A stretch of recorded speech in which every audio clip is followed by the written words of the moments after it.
Suara-suara Enoki M Jatim. Suara-suara Enoki M Jatim. Halo, welcome back di podcast Suara-suara Enoki M Jawa Timur bareng saya Marnala Sibuya dan juga teman saya Fazlur Rahman. Halo teman-teman Tiflyer semuanya. Bang Nala, kemarin di Rabu Sinau seru ya bahasanya tentang understanding milenial di digital era. Jadi kita ini teman-teman milenial itu sebenarnya punya banyak potensi yang bisa dikembangkan untuk digital era ini ya Bang ya. Ya, benar banget. Jadi di Rabu Sinau kemarin kita udah mengerti gimana sih kayak karakter milenial, terus gimana sih kita bisa men-trigger kayak sisi-sisi milenial positif kita tuh gimana biar bisa sukses. Nah, ngomong-ngomong tentang suksesnya milenial, kita gak enak nih kalau bicara cuma berdua doang. Kita sudah ada seorang narasumber, seorang milenial yang bisa dibilang memang dia udah sukses gitu, Mas. Ya. Kemarin kita belajar teorinya, sekarang coba kita ngulik-ngulik gimana sih cara prakteknya ya. Nah, itu dia, benar banget. Langsung aja kita sambut, ini dia narasumber kita, Karisma Cendika Putra. Halo teman-teman. Halo. Halo Chen, sebelumnya nih kita kenalan dulu ya Chen. Silakan, moga-moga dikenalkan. Halo teman-teman semua, kenalkan nama saya Karisma Cendika Putra, biasa dipanggil Cendika. Saat ini saya apa ya profesinya? Agak susah juga sih ngomong profesi karena memang saking banyaknya. Kalau besar ya kan, saya lebih suka disebutnya itu visual enthusiast sih. Jadi semua hal yang berbau dengan visual saya suka karena memang passion saya di bidang itu, entah itu fotografi, entah itu ilustrasi, entah itu desain, pokoknya apa aja deh. Jadi ya itu kenalan singkatnya gitu sih. Saya dari Yogyakarta. Dulu sempat masa kecil saya spend di Jawa Timur bareng Marnala juga ini. Karena orang tua di sana, dan semenjak kuliah sampai sekarang stay di Jawa Timur. Di Yogyakarta. Iya. Jadi sebenarnya Cendi ini selain visual enthusiast ya, dia itu kalau kita bisa bilang tuh dia art enthusiast karena dia juga suka musik gitu. Pasti gitar nggak sih? Dulu nggak bisa, sekarang lupa ya. Dulu cuma bisa-bisaan doang. Iya. Tapi saya memang apresiasi semua hal yang berbau dengan seni. Memang suka sih, Mar. Basically. Lebih ke condong otak kanan lah intinya. Ngomong tentang visual dengan seni nih ya. Kalau kita pertama kita dengar nama Mas Cendi itu waktu kita ada sedikit browsing mengenali UI UX design ya, betul ya? Ya Bang Nala ya, Mas Cendi ya. Nah, yang kita tahu kan Mas Cendi ini sekarang salah satu ini ya, senior UI UX designer dari salah satu perusahaan multinasional gitu ya, kerja remote untuk perusahaan itu di Amerika, betul ya Mas Cendi ya? Ya betul. Wow, nah, itu keren. Gimana sih ceritanya bisa sampai ke sana? Keren banget nih Bang Nala ya. Yes. Kalau masalah itu memang, jadi profesi sekarang saya yang utama, saya kerja sebagai karyawan sih di salah satu perusahaan multinasional. Kalau jujur sih, saya pribadi nggak pernah mengarah ke sana. Dari saya kecil, dari saya SMA, nggak pernah mengarah untuk bisa kuliah yang benar, dapat IP yang bagus, akhirnya ngelamar di perusahaan besar, keterima jadi karyawan, nggak pernah sama sekali. Karena jujur kuliah saya pun juga terlambat lulusnya. Saya juga malas-malasan kuliah, lebih suka kerja waktu itu. Jadi semenjak kuliah pun sudah kerja, saya sudah kerja dengan orang Amerika waktu zaman kuliah dulu sampai saya akhirnya malas lanjutin kuliah. Tapi sampai akhirnya sekarang direkrut sih sama perusahaan multinasional. Ini sebut nama nggak boleh ya? Di salah satu perusahaan multinasional di Amerika itu. Jadi lebih ke memang di hire sih, bukan saya ingin jadi karyawan. Tapi seiring waktu memang ya enjoy aja sih. Dan yang kedua karena memang saya jadi satu-satunya orang Indonesia yang kerja di tim itu. Jadi timnya base-nya di Chicago sama di Atlanta. Saya jadi satu-satunya orang yang kerja remote dengan orang-orang di sana. Karena memang di hire, dan saya waktu sempat ditawari kerja itu, saya initially memang suruh relocate ke Amerika, tapi waktu itu memang masih belum pede karena nggak punya pengalaman kerja sama sekali dan nggak ngerti ekosistem kerja seperti apa. Saya memilih untuk gimana kalau kerja remote bisa enggak, dan dia perusahaan ngomongnya ya oke aja asalkan occasionally kamu akan visit ke Amerika. Dan memang beberapa waktu kemarin akhir tahun 2018 sampai 2019 saya sempat di Amerika selama 9 bulan untuk kerja bareng mereka, dan ya cukup bersyukur bisa pulang Indonesia lagi. Keren ya, jadi di hire ya, bukan yang apply ya. Iya. Mantap sekali. Nah, Dari kuliah pun tadi sempat Candi bilang ya, dari kuliah pun dia sudah kerja gitu. Jadi kuliah sambil kerja, dan itu kerjanya untuk perusahaan di Amerika ya Chan ya, waktu kuliah. Iya, karena sekarang gampang banget sih. Aku rasa generasi milenial sekarang tuh sangat diuntungkan dengan adanya internet. Kita bisa nembus ruang batas waktu untuk ya berkomunikasi dengan orang dari berbagai macam negara, termasuk kita sebagai orang Indonesia yang di negara berkembang ini cukup diuntungkan dengan conversion rate dari dolar ke rupiah. Iya, bisa dibilang itu kayak stepping stone-nya Candi, akhirnya bisa direkrut lah ya sama perusahaan multinasional di Amerika yang sekarang gitu. Nah, iya. Ngomong-ngomong direkrut tadi ini berarti kan UX desainnya ini skillnya Mas Candi ini diakuin ya, karena langsung di hire yang cari perusahaannya. Nah, gimana sih caranya nih, misalnya teman-teman kita, misalnya yang mau jadi UI UX designer itu cara mulainya, terus scale up-nya sampai jadi expert dan bisa jadi menarik perhatian dari perusahaan multinasional seperti itu sih. Ya, sebenarnya kalau kita ngomongin tentang UI UX design, aku yakin juga banyak teman-teman milenial yang mendalami bidang ini, karena sekarang produk digital kan cukup booming ya di era sekarang ini. Apalagi beberapa perusahaan terbesar di Indonesia pun adalah sebuah perusahaan digital. Kayak Dekakorn, kayak salah satu perusahaan yang gede, terus kemudian beberapa startup yang memang cukup menggiurkan bagi para teman-teman yang ingin mencari lapangan kerja dengan gaji yang enak ya kan, dan juga work life yang juga cukup nyaman sepertinya untuk ngebangin karir. Dan itu sangat berbeda Mas dengan beberapa yang terjadi beberapa tahun lalu ketika saya baru mulai awal UI UX belajar dulu ketika zaman awal kuliah. Waktu itu sih memang secara nggak sengaja ya, dari yang awalnya memang hobi desain, hobi ilustrasi, hobi yang berhubungan dengan desain grafis, kemudian merambah ke UI UX, dan memang ada kebutuhan di sana, cuman nggak se-booming seperti sekarang. Dan aku lihatnya memang zaman dulu ya, dari segi keilmuannya juga, karena UI UX juga masih baru ya, dulu kan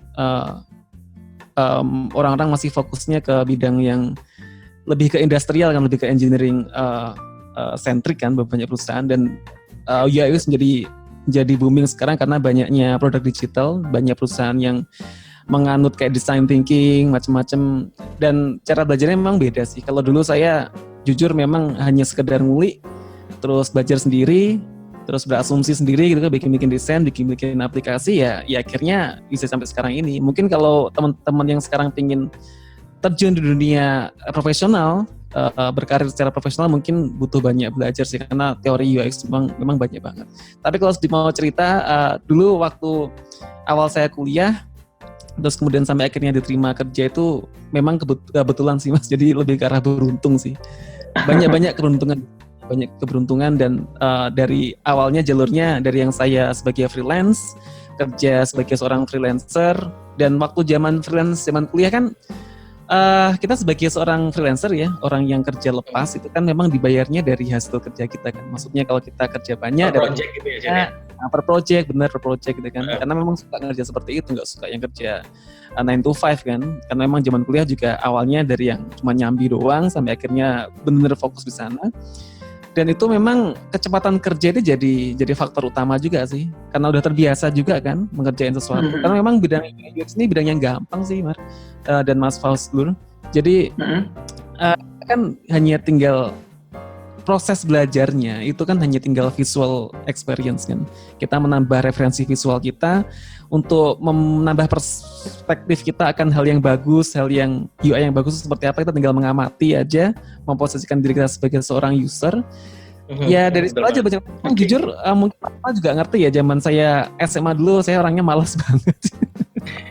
Maksudnya sekolah aja masuk kelas jarang, saya lebih suka untuk berorganisasi karena waktu itu saya emang jadi ketua OSIS kan, jadi lebih suka lebih banyak waktunya di ruang rapat sama di kantor OSIS daripada di dalam kelas. Saya emang orangnya nggak begitu suka baca kan, nggak suka belajar, lebih suka mengamati, lebih suka observe, dan akhirnya ya itu bidang UI UX jadi bidang desain, jadi bidang yang saya tekuni banget gitu kan. Dan kemudian dari situ kemudian saya diterima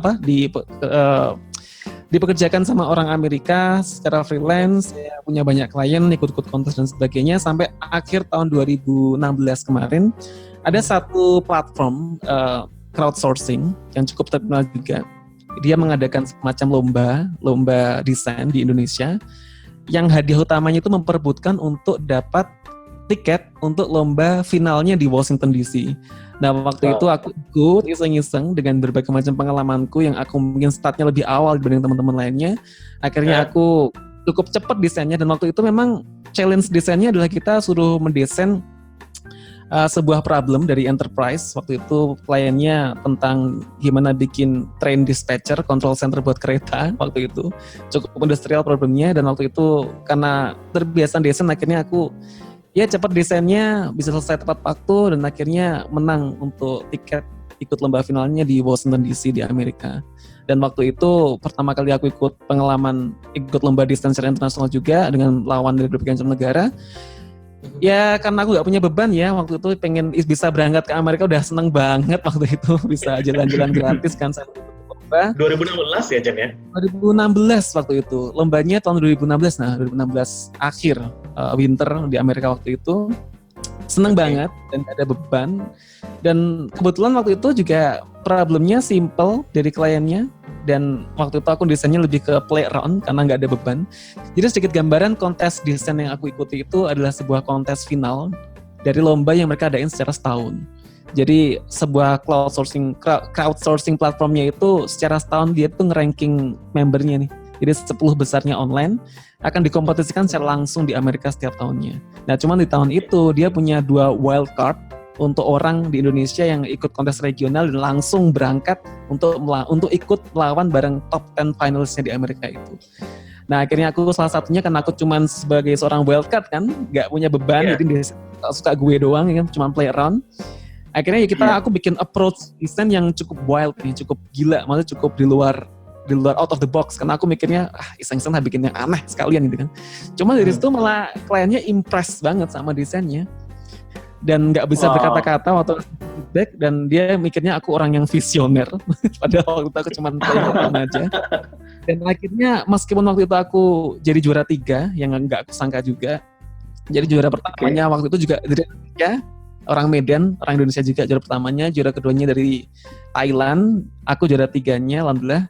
Dan 2 minggu setelah itu aku dikontak pihak crowdsourcing platformnya itu ngatain bahwa pihak kliennya impress dengan desainku, dia lagi bikin tim baru dan interest untuk ngerekrut aku jadi salah satu anggota timnya. Ya udah dari situ. Jadi berawal dari tempatnya Mas Cendi sekarang ini ya, yang nge-hire Mas Cendi atau ada lagi beda? Itu sama guys. Aku udah kerja di sini selama kurang lebih 3,5 tahun berarti sampai sekarang. Oke, mantap banget. Dan waktu itu bergaining posisinya karena aku langsung di-hire sebagai seorang senior. Jadi langsung posisinya senior. Mungkin kalau aku dari junior mungkin untuk merangkak ke senior akan susah kan, karena dengan kerja remote seperti, tapi langsung senior ya udah. Ya, gimana Bang? Iya benar banget sih. Jadi Cendi ini kalau kita bisa ulas lagi ya, tadi kan berawal dari ketertarikannya di dunia desain, dari sejak kuliah dia bisa ngikutin adalah pekerjaan secara freelance, kemudian beranikan diri untuk ikut kompetisi ya dari level nasional Indonesia, dan itu juara 1 ya Chen ya, kemudian bisa menang, dan itu sebenarnya masuknya wild card tapi punya ide-ide yang wild juga gitu untuk bisa akhirnya dapat juara 3, dan siapa sangka ternyata yang juara 3-nya diambil, artinya dia hire untuk bisa kerja di posisi sekarang gitu. Iya, nggak jangka beruntung, lebih kan beruntung sih. Oke, mantap. Betul, jadi intinya kalau mau jadi expert di UX design ini, tadi Mas Cendi bilang sebenarnya nggak susah. Cuma kita harus banyakin pengalamannya, banyak ngambil jobnya, dan juga waktu ya. Mungkin banyak yang bisa ngerjain UX design sekarang, tapi kalau masalah cepat ini masih susah untuk dicari. Jadi bisa kita masuknya ngambil menyelesaikan waktu pekerjaannya lebih cepat daripada yang lain gitu, nilai plusnya gitu Bang Nala ya. Tapi itu juga jadi cerita unik tersendiri sih Mas Fazlur. Jadi aku terbiasa, jadi kalau teman-teman pengen minta saran gimana sih cara belajar UI UX yang bener ya kan, karena memang sekarang bidang UX itu cukup menjanjikan dan kayaknya kerjaannya asik gitu kan, karena dengan banyak produk digital sekarang banyak yang membutuhkan gitu Chen. yang benar dibutuhkan dan kerjanya asik. Memang asik sih kerjanya karena kita kayak bermain-main sebenarnya. Dan gampang kerjanya itu. Cuman yang susah adalah teorinya sih. Jadi gini, aku lihatnya kalau teman-teman sekarang banyak yang tanya kan. Aku juga cukup aktif beberapa komunitas desain dan sering ngisi juga. Banyak yang tanya gimana sih cara belajar yang benar UI UX. Aku jawabnya ya tergantung. Kamu pengen fokusnya jadi yang seperti apa? Pengen fokus jadi seorang freelancer seperti aku dulu, atau pengen fokus menjadi seorang kerja profesional di perusahaan, atau pengen fokus jadi kayak seorang entrepreneur nih yang pengen bikin studio desain sendiri gitu kan.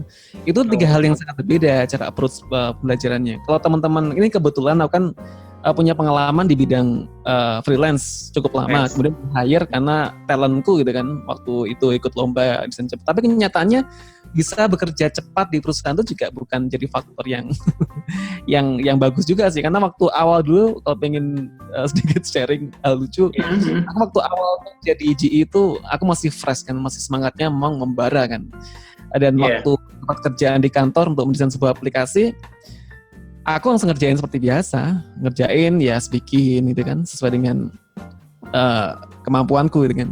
Dan waktu aku submit hasilnya ke teman-teman, aku present untuk pertama kali, mereka semua pada kaget. Wah gila ya, kerjamu cepet banget gitu kan. Mereka nggak expect itu.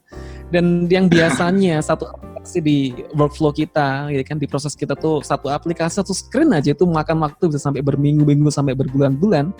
Aku langsung bikin satu flow komplit dari awal sampai akhir dalam waktu sehari gitu kan. Itu hal yang biasa aku kerjakan. Dan mereka kayak wow, itu nggak gila, maksudnya mereka nggak expect ya. Mungkin hal yang impresif kan, cuman dari segi pengembangan aplikasi yang benar mungkin juga ya nggak bisa dibenarkan juga kan, karena prosesnya butuh panjang kan. Jadi kalau teman-teman pengen fokus ke bidang enterprise, pengen fokus kerja secara profesional di perusahaan, yang menerapkan metodologi desain yang benar, memang sekarang teori-teori UX memang harus banyak dipelajari sih, apalagi di skala enterprise ya, memang kita harus punya banyak validasi, harus research, itu memang aku juga belajar banyak, dan itu hal yang penting juga. Tapi kalau teman-teman ingin fokus sebagai seorang freelance, pengen berdikari, pengen jadi independent designer yang punya banyak klien gitu, yang prosesnya mungkin nggak begitu dibutuhkan, ya mungkin bisa skip dan lebih membuat banyak portfolio dan visual reference. Ya, berarti untuk mendapatkan teori UI UX itu teman-teman kita sarankan untuk ikuti online course atau training gitu ya, Chen ya?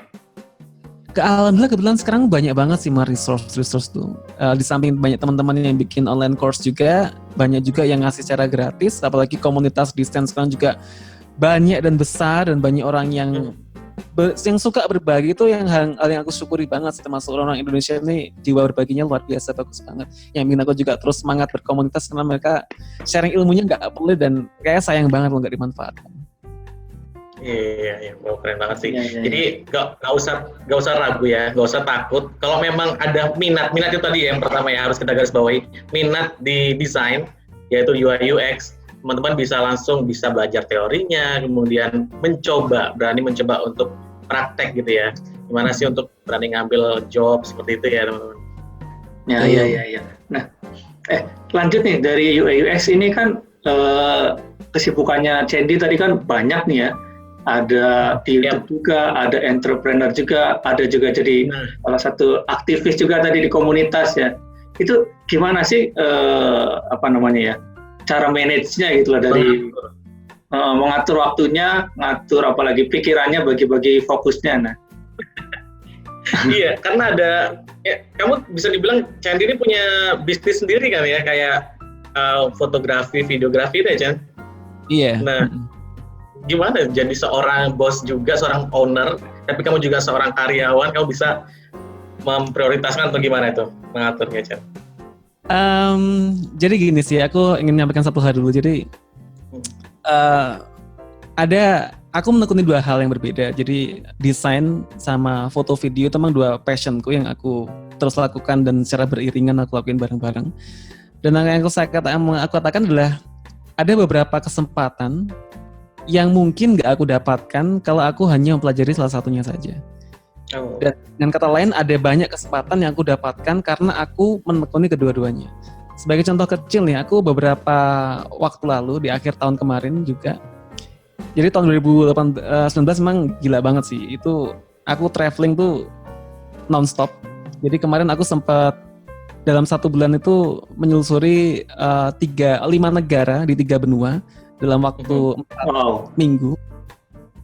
Karena kerjaan untuk membuat sebuah film dokumenter untuk crowdsourcing platform yang aku ikuti dulu itu. Jadi meskipun aku sudah diterima di perusahaan yang aku kerjain sekarang, aku masih aktif juga di komunitas mereka dan aku dipercaya sebagai salah satu anggota community staff-nya di sana untuk ikut ngasih ide tentang komunitas supaya bisa berkembang, termasuk akhirnya kita punya sebuah project di akhir tahun kemarin untuk membuat sebuah film dokumenter akan gimana gig economy dari beberapa anggota-anggota di crowdsourcing platform tadi itu.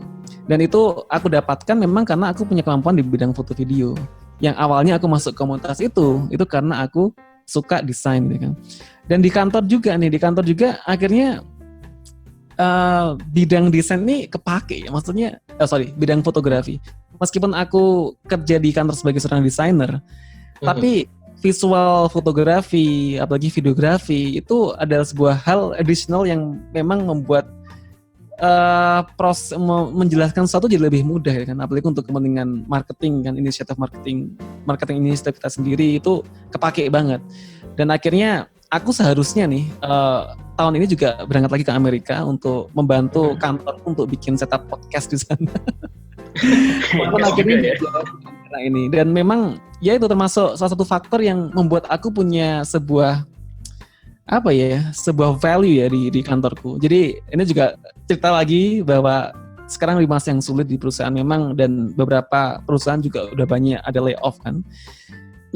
Aku termasuk, kita sebagai seorang karyawan kan takut banget kan namanya kena PHK gitu kan. Dan akhirnya untuk menentukan siapa yang di PHK perusahaan kan juga pasti akan berat kan. Dan surprisingly memang di timku yang sekarang ini aku tergabung di tim enterprise tim di kantor yang tugasnya untuk bikin desain sistem, lebih ke arah untuk bikin pattern di perusahaan itu sih. Timnya kecil, cuma terdiri dari 4 orang dan kita semua kerja, maksudnya semua produktif juga. Dan ketika ada kabar layoff, ada 1 orang di tim kita yang harus diberhentikan kerja itu cukup deg-degan juga, aduh siapa ya. Akhirnya temanku yang kena akhirnya harus mendapatkan layoff itu, walaupun dia kontribusinya juga luar biasa di perusahaan, tapi akhirnya kena layoff juga. Dan ternyata memang nggak ada pekerjaan yang secure kan. Dan aku sendiri juga merasa memang ya kadang kita sebagai orang kan susah kan, kalau kita sebagai karyawan untuk tidak menjadi yes man, maksudnya kadang kita harus strict dari apa yang tugas job desk yang kita punya untuk dilakukan. Tapi di sisi lain juga kita harus punya empati ke perusahaan, kita harus sebagai orang yang juga penuh dengan inisiatif gitu kan. Dan beberapa inisiasiku di kantor untuk bikin video, bikin sesi foto, itu juga membuat aku juga punya nilai tambah, karena beberapa video yang aku bikin di perusahaan ketika aku visit ke sana kemarin atas inisiatifku pribadi, akhirnya dikirim kantor untuk ikut lomba, dan akhirnya kita juga juara di lomba-lomba tentang UX itu, mewakili tim kita. Jadi ada value sendiri nih dari apa yang kemampuan yang aku bisa, dan aku sumbangkan ya. Jadi aku terapkan di perusahaan, akhirnya jadi nilai tambah diriku sendiri di perusahaan itu. Kita dibahas apa sih kok akhirnya bahas ini? Aku lupa. Kita juga belum dengar cerita itu juga. Enggak, jadi kita tadi nanya gimana sih kamu bisa mengatur, selain kamu juga seorang karyawan, kamu juga owner gitu. Ngatur waktu yang jadi ngatur waktunya emang susah. Jadi nggak susah, maksudnya orang lihatnya mungkin kayak kayak sibuk banget ya, maksudnya udah kerja full time, terus kemudian punya usaha foto video, terus kemudian jadi sedikit gambaran kesibukan yang aku punya sekarang itu, aku kerja di kantor di kantorku yang sekarang ini secara full time kan, sebagai senior, dan beruntungnya kita cukup independen. Jadi statusnya kita kan sebagai senior sudah lead ya, jadi maksudnya udah punya responsible sendiri dan ngerti harus tanpa harus dikejar-kejar manajer, karena kita ownership-nya udah lumayan. Terus yang berikutnya aku kerja juga nge-manage sebagai foundernya tim Overloops. Terus yang itu adalah bisnis foto video yang aku jalankan, dan yang berikutnya di Top Coder juga sebagai anggota komunitas yang aktif, dan aku juga aktif untuk bikin konten di YouTube, terus bikin konten traveling sama istri juga. Terus yang berikutnya yang terakhir, aku juga pengen tetap ya meskipun kita kerja juga ada having fun, harus ada hobinya. Aku suka gaming juga dan sekarang lagi ngedalami sim racing balapan. Balapan. Kebetulan kemarin dikado sama istri di ulang tahun ini, dikado steering wheel lagi. Fokus di sana juga karena sebagai pembenaran udah umurnya udah tua gini, kalau main game biasa pakai joystick ya masih kelihatan anak kecil kan, lebih cari yang lebih kayak kelihatan dewasa gitu. Dan memang dari banyak kesibukan tadi, aku tuh tipe orangnya yang memang nggak bisa suka untuk produktif gitu. Mungkin Marlon juga ngerti di SMA tuh aku suka bikin event, suka bikin sesuatu yang memang nggak ada sebelumnya, dan suka aja untuk aku lebih ke creator sih, memang lebih suka bikin sesuatu. Dan aku tipe orangnya nggak bisa diam, nggak bisa ngapa-ngapain. Jadi kayak hal-hal kayak yang aku lakuin ini lebih ke kayak ya lebih suka aja sih. Karena gimana bagi waktunya ya bisa. Maksudnya gini, kalau aku mau ngasih tips produktif ke teman-teman, mungkin saat ini aku apply buat diriku sendiri ya. Mungkin bisa jadi inspirasi buat teman-teman juga. Jadi orang tuh manusia kayaknya nggak bisa deh kerja suatu hal yang sama dalam waktu yang sama gitu. Jadi kayak ngerjain desain seharian 8 jam tuh kayaknya nggak mungkin deh.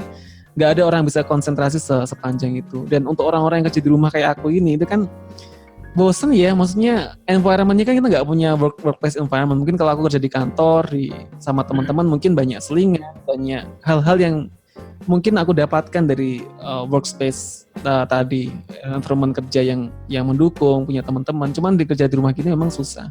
Dan akhirnya aku lebih suka untuk ngerjain banyak hal sekaligus sebagai selingan sih. Jadi kayak mungkin 1 jam ngerjain desain, kemudian shift pindah ke ngerjain fotografi, aku suka banyak komputer yang punya banyak komputer nih yang semuanya nyala dalam satu waktu, dan aku suka ngerjain beberapa lama. Wah, udah agak bosen nih, aku pindah posisi, aku berdiri sama ngerjain desain. Udah keren ya, kayak ngerjain itu. Jadi multitasking ada beberapa komputer nyala gitu. Biar nggak bosen aja sih, nggak bosen. Dan aku ngerasa juga itu bikin hari jadi kayak yang ngerasa nggak boring, lebih kayak gitu sih. Dan syukur juga di kerjaan yang sekarang memang aku tinggal berdua sama istri, baru berdua. Dan memang kebetulan juga punya partner hidup yang juga satu hobi, passion. Jadi akhirnya saling dukung aja, jadi asik aja. Bisa karena memang kita enjoy ngerjainnya. Dan kalau kita ngerjain kita banyak hal sekaligus bersamaan, punya banyak kerjaan, tapi kalau kita enjoy ngejalaninnya, kita suka ya nggak terasa kayak kerja juga sih. Kuncinya sih itu. Yang bisa di-highlight dari Chandy tadi itu, jadi kita meskipun punya suatu kesibukan, carilah kesibukan lain atau selingan, di mana kita bisa membuat itu jadi enjoy menjalaninya ya kan. Jadi kita bisa produktif dan hari kita tuh nggak kebuang sia-sia gitu. Seperti Chandy ada YouTube, iya keren banget, YouTube-nya ada lebih dari 1 juta view, subscriber-nya juga 5 kali lebih. Terus bisnis juga iya jalan, kemudian kerja sebagai full timer juga, dan selain itu juga Chandy juga sering bikin kayak sharing-sharing ya. Aku pernah lihat di Facebook atau di sosial media lain kayak Chandy juga sebagai speaker, kemudian di aktivis di sebuah grup di Facebook ya Chandy ya. Kayak kemarin juga sempat ada bikin sharing session atau live di Facebook live gimana jadi karir di UI UX. Itu tuh keren banget sih. Iya nih, keren banget. Apa namanya tadi, dengan segala banyak kesibukannya, tadi intinya tipsnya dari Mas Chen itu kita pilih kegiatan yang enjoy gitu ya Bang ya. Kalau kita enjoy, sebanyak apapun pekerjaannya, pasti hasilnya jadi maksimal gitu ya. Nah, benar. Dan aku rasa yang susah sekarang ini hal yang klise ya, tapi memang penting banget. Jadi untuk teman-teman yang memang masih baru meraba-raba kerjaan atau mencari sesuatu, itu temukanlah passion kalian itu kan, itu penting banget sih aku rasa. Jadi kalau teman-teman memang ngerjain sesuatu dengan passion, itu kayaknya akan maksimal, ngapa-ngapain akan maksimal karena nggak terasa kerja. Apalagi teman-teman yang memang sudah kerja sesuatu ya temukan passion di situ. Jadi aku lihatnya memang kadang aku gini, kayak kalau ngerjain sesuatu, kalau aku udah ngerasa aku udah mulai nggak semangat nih, aku harus kembali ke niat awalku apa sih, aku harus mencari sesuatu yang bikin aku semangat kerjaan ini. ini hal yang memang agak gimana susah, cuman penting untuk ngerjain sesuatu kita harus senang dulu gitu loh. Dan untuk mencari sebuah kesenangan akan sebuah kerjaan itu juga banyak yang bisa dicari. Salah satunya kita harus ngerasa memotivasi diri kita untuk bisa ngerjain lebih baik lagi. Jadi benchmark itu bukan juga dari diri kita sendiri. Kita harus ngerjain sesuatu yang lebih baik lagi untuk bisa lebih semangat, atau kita motivasinya untuk memberikan manfaat ke orang lain, atau motivasinya untuk apa. Jadi banyak motivasi, dan itu penting banget untuk mencari sebuah kesenangan dalam apa yang kita kerjakan. Kalau kita bisa ini ya, selama perjalanan karir yang super sibuk ini Candi, apa sih tantangan terberat yang pernah Candi alamin? Terus gimana tuh Candi bisa overcome gitu dari tantangan itu? Susah sih apa ya tantangannya. Jadi yang aku rasa sekarang ini, apalagi di bidang setiap kesibukan punya tantangan sendiri-sendiri sih. Kita mulai dari kerjaan sebagai seorang profesional dulu ya sebagai seorang freelancer yang masuk ke dunia kerja profesional, tantangan utama aku waktu kerja itu untuk tidak menjadi yes man sih. Jadi susah. Karena memang aku punya empati di perusahaan, dan memang aku juga kadang agak heran dengan etos kerja. Mungkin etos kerja orang sana atau etos kerja orang secara umum, karena aku juga nggak punya pengalaman kerja selain di sini. Untuk tidak menjadi yes man itu aku susah, karena memang aku bisa ngelakuin itu, dan ketika aku tidak mengatakan tidak, nggak mengatakan iya, kenapa? Ya gimana ya, maksudnya susah sih. Dan aku harus belajar untuk hal itu. Jadi meskipun aku bisa ngelakuin, tapi kadangkala kita juga harus belajar untuk berkata tidak kan, untuk sebuah hal. Itu penting sih, untuk lebih memberikan message bahwa kita memang seorang yang profesional. Dan aku juga belajar banyak dari kemarin waktu aku tinggal lama di Amerika, dan mereka orang-orang sana itu kebanyakan memang fokus ke karir mereka. Jadi memang hanya ngerjain sesuatu yang memang hanya mendukung jenjang karir mereka gitu. Jadi itu sebuah hal yang aku juga sekarang masih agak bingung sih, antara kita memang harus mementingkan diri kita sendiri, atau kita harus juga punya empati ke perusahaannya untuk membuat perusahaan jadi lebih baik gitu kan. Melakukan sesuatu yang mungkin bukan kapasitas kita, tapi kita lakukan agar juga mengembangkan perusahaan. Itu dua hal yang kita harus nyoba untuk saling selaraskan sih. Kadang kita berusaha tetap strict untuk menjadi profesional sesuai dengan job desk dan belajar kata untuk tidak. Tapi kadang-kala kita juga harus memberikan value kan ke perusahaan. Apalagi kita ngerjain sesuatu juga, ketika kita merasa diri kita bermanfaat untuk orang lain, bermanfaat untuk perusahaan, kita kan juga seneng akan ngerjainnya kan. Jadi itu hal yang masih jadi tantangan sih, untuk bisa tetap melimit kerjaanku, meskipun nggak doing it minimum, tapi juga bisa memberikan sesuatu yang berkontribusi bagus ke perusahaan. Terus yang kedua, untuk kerja di bidang entrepreneur ya, sebagai owner di perusahaan foto video. Aku juga punya tim sekarang, anggota timku total kita ada 10 orang yang sekarang kerja remote semua karena working from home. Tantangannya pertama ya kondisi kayak gini ya, maksudnya aku tuh di perusahaanku yang sekarang di Overloos ini memang gimana ya, susah sih, apalagi di persaingan sekarang kan di bidang yang kreatif gini. Orang punya kamera tuh ngerasa udah bisa motret, udah bisa kerja, udah bisa buka jasa gitu kan. Itu persaingannya memang banyak banget, dan tantangan kita untuk bisa menang di pasar dengan banyaknya persaingan orang jual murah itu memang susah. Yang artinya dari market sekarang juga susah kan. Tapi nggak tahu kenapa, maksudnya kalau kita niatnya di awal memang membuka lapangan pekerjaan, jadi seneng aja sih, kayak bisa. Dulu kan jadi gini, aku dulu termasuk orang yang kayaknya ragu banget kan untuk menerima karyawan, karena aku takut gak bisa gaji mereka kan, takutnya nanti makan apa kan, kalau nggak ada proyek gimana kan. Dan lebih suka untuk nabung, untuk membeli sesuatu yang sesuai dengan keinginanku gitu kan. Tapi kalau kayak sekarang ini kayak beda sih bahagianya kalau kita bisa akhirnya menciptakan lapangan kerja, membuat orang-orang bisa ikut kerja bareng kita berkarya bareng-bareng. Itu rasa bahagianya itu beda sama kita punya sebuah barang gitu kan. Jadi investment di bidang human resource, kayak kita bisa punya teman ya kan. Aku dalam rangka juga nyari teman sih awalnya itu bikin Overloos itu kan, karena kerja di rumah sendiri kalau punya banyak tim ya kan, tim yang kita kerja bareng-bareng tuh jadinya asik kan. Dan memang alhamdulillah gak tahu kenapa, mesti di saat-saat ketika aku ngerasa kayak nggak ada nambah karyawan gak nih, sampai istri juga bingung, ntar kalau nggak dapat proyek gimana, gajinya pakai apa gitu kan. Udah bismillah aja lah, maksudnya kita optimis saja, kita nerima karyawan tetepan. Jadi waktu itu ada yang keluar dari perusahaan, dari kantor, dan aku ngerasa enaknya nge-hire lagi apa enggak nih untuk cari gantinya. Tapi aku sama istri akhirnya kakak untuk udah kita cari ganti meskipun kita nggak tahu besok ngerjain apa. Tapi akhirnya ya ada aja sih pekerjaan yang masuk, dan itu memang misteri ya, namanya rezeki itu misteri. Dan kalau kita niatkan untuk membantu, untuk membuat lapangan kerjaan, ya akhirnya kayak ada aja yang dipermudah. Nah, Chen, selain kamu kerjanya di profesional, apakah itu kamu seorang owner atau kamu sebagai karyawan, kamu itu ternyata seperti yang aku bilang tadi ya, Candy itu seorang aktivis di UI UX. Jadi dia tuh seorang yang cukup aktif lah dalam komunitas ya UI UX, dan dia kayak lebih ke sharing, terus gimana cara dia bikin sebuah seminar, sharing session kayak gitu. Itu yang jadi motivasi Candy itu apa sih untuk ngambil ekstrakurikuler ini?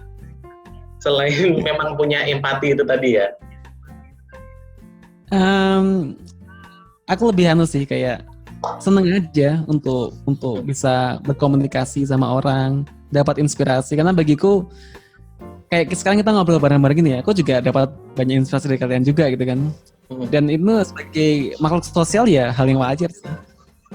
Terus kemarin juga aku iseng-iseng nih, aku di kesibukan yang sekarang ini, aku juga kadang juga bingung atur waktunya, meskipun aku enjoy ngerjain, tapi kadang waktu juga sangat terbatas. Aku nekat aja bikin semacam English Club nih untuk desainer. Jadi aku bikin Wow. Iya, aku siapa yang pengen belajar bareng bahasa Inggris ya kan, bisa daftar, kita bikin kelas-kelas bareng. Aku udah jalan 2 kali kemarin dan ternyata wow, maksudnya keren gitu. Aku ngerasa itu bikin kita lebih semangat aja sih, bisa dengar cerita orang, apalagi kita bisa ngomong sesuatu tuh orang juga bisa dapat manfaatnya. Ya bikin lebih hidup aja sih.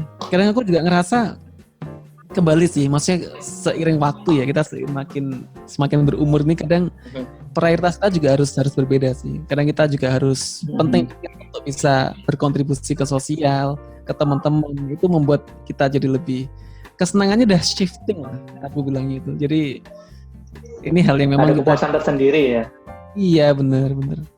Selain itu juga bisa menambah teman juga, menambah wawasan, dan itu tadi joy itu tadi ya. Dan aku sukanya gini, jadi karena WFH ini aku tipe orang yang introvert ya, kalau jujur, maksudnya ada unsur introvert dalam diriku yang memang aku lebih suka tuh ngerjain sendiri, lebih suka fokus gitu kan. Dan dengan adanya pandemi kayak gini, orang lebih terbiasa nih untuk bisa sharing secara online kan. Opportunity bagi kita yang jarang ketemu, jarang ngobrol, jadi lebih terbuka, yang lebih ter-encourage buat menampilkan gambar tadi webcam gitu ya. Orang kan kadang dulu nggak pede banget. Malu kan? Ya. Malu ya kan, menyalakan webcam. Tapi sekarang karena udah terbiasa, udah jadi selalu yang kebiasaan tuh, jadi orang jadi oke untuk itu. Jadi itu satu opportunity yang aku ambil, dan aku pengen lebih banyak teman gitu sih, lebih asik, lebih bersosialisasi lagi. Ya seru ya, banyak sekali ternyata bang komunitasnya ya. Tadinya kita tahu apa tuh tadi ya. Dan ada yang kelewat dari riset kita deh. Tambah lagi ternyata Candy seorang ini ya English enthusiast juga.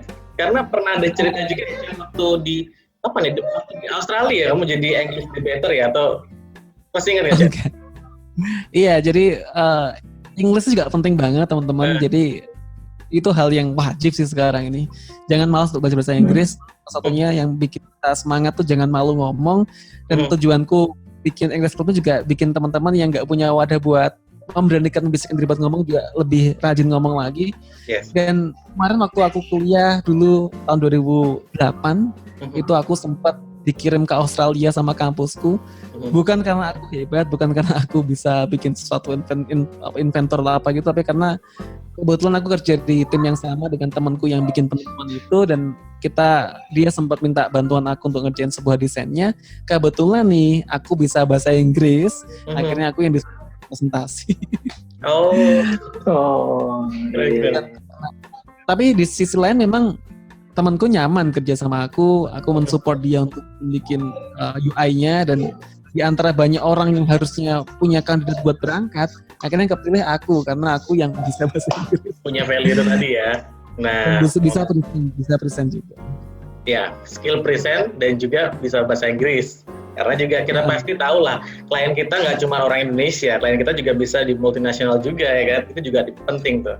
Iya, era digital itu tadi Bang ya. Yes, benar. Jadi topik kita itu di sini tadi. Nah, ini dong apa namanya, dari tadi sekian banyak aktivitasnya nih ya, entah itu yang terkait dengan pekerjaan, entah itu juga ada beberapa perlombaan atau event yang Sandy ikutin nih ya. Kayaknya hampir dalam setiap aktivitas itu stand out gitu ya. Ada yang juara, ada yang dapat klien atau kerjaan yang besar gitu ya. Itu gimana sih tipsnya loh? Mungkin bisa di-share ke kita biar bisa stand out di setiap aktivitas yang kita jalani, entah itu yang profesional atau yang personal gitu. Aku selalu ngasih pesan ke teman-teman supaya jadi gini. Ini hal menarik sih yang aku dapatkan karena aku berkomunitas juga. Jadi dari kemarin Lala sebutkan tadi, aku sempat jadi moderator untuk sebuah sesi live UX Career Path yang aku bikin beberapa minggu lalu. Yep. Surprisingly di acara itu kita malah nggak banyak ngomongin teknis sih. Jadi banyak ngomongin tentang hal non teknis yang membuat orang itu bisa sukses di setiap karir di UX. Termasuk kemarin salah satu pembicaranya direktur Ops, Design Ops di salah satu Dekakon di Indonesia juga. Yep. Ya dia mengatakan ya memang yang paling yang aku rasa paling punya value ya. Jadi salah satu kompetitor seniorku di Top Coder kemarin, Mas Yoki waktu itu, dia ngomong bahwa kita bisa mandang teman-teman itu sukses ya, kayak Bang Boris yang direktur Design Ops itu, terus kemudian ada si Piko, owner studio desain di Jogja yang top 3 dribble global gitu kan. Kemudian ada juga Mas Yoki yang dia top kompetitor di crowdsourcing platform tadi yang dia setiap tahunnya berangkat ke Amerika dan menang kontes terus. Orang bisa lihat mereka tadi nggak banyak orang bahas, nggak banyak orang tanyakan, nggak banyak orang itu sampaikan, nggak banyak orang penasaran itu bagaimana dia sebagai seorang manusianya kan.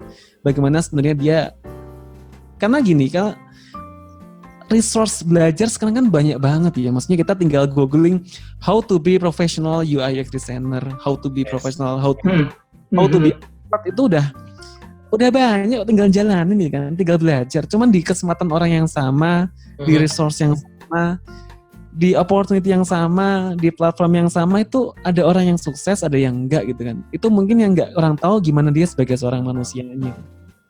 Dan itu hal yang di-highlight sama Mas Joko kemarin ketika kita bikin sesi.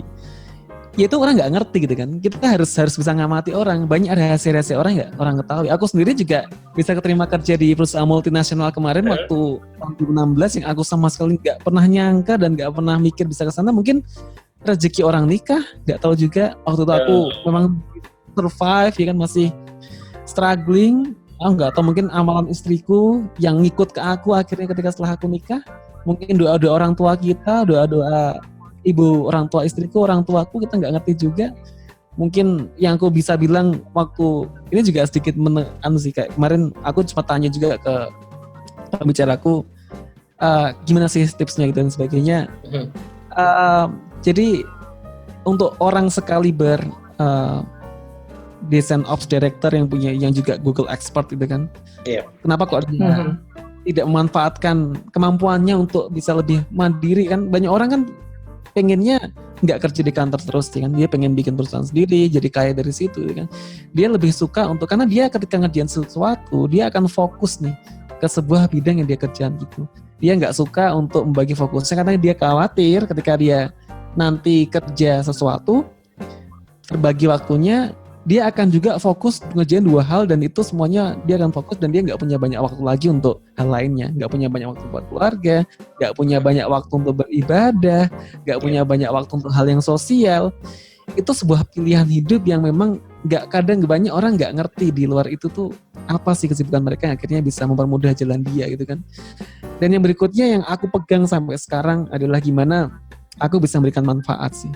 Jadi kesenangan tersendiri kalau lebih dari materi ketika kita merasa hal yang kita lakuin itu bermanfaat buat orang lain. Termasuk yang utama kita suka berinisiatif.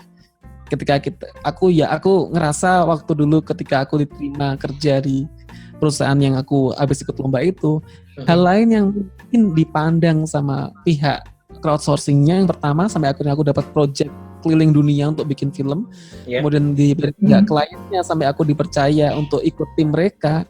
karena aku punya inisiatif. Aku orangnya yang penuh dengan inisiatif gitu. Ketika aku ngerasa aku bisa ngerjain itu dan aku mampu dan aku ngerasa itu bermanfaat dan aku nggak ada beban bagi aku, meskipun orang banyak bilang kamu nggak dibayar aja ngapain kamu lakuin itu aku lakuin. Iya. Dan waktu itu aku bawa kamera, aku nggak disuruh, aku ngerekam, aku bikin video sesuka aku. Pihak crowdsourcing platformnya sebagai event host waktu itu juga ngomong ke aku, kamu nggak perlu ngelakuin ini, itu bukan tugas kamu. Aku bilangnya, it's okay, I love to do this, gitu kan.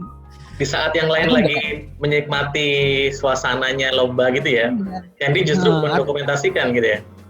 Aku mendokumentasikan, aku bikin konten sebagai dokumentasi pribadi sih. Tapi ketika itu aku juga sampaikan kemarin hasil karyaku gitu kan, perjalanannya gimana kemarin. Mereka excited, antusias banget dan sampai dipakai akhirnya itu. Akhirnya kan dibayar juga. Oh Cendika, aku pengen fair ya, aku pakai karyamu, kamu bayar. Aku seneng banget waktu itu.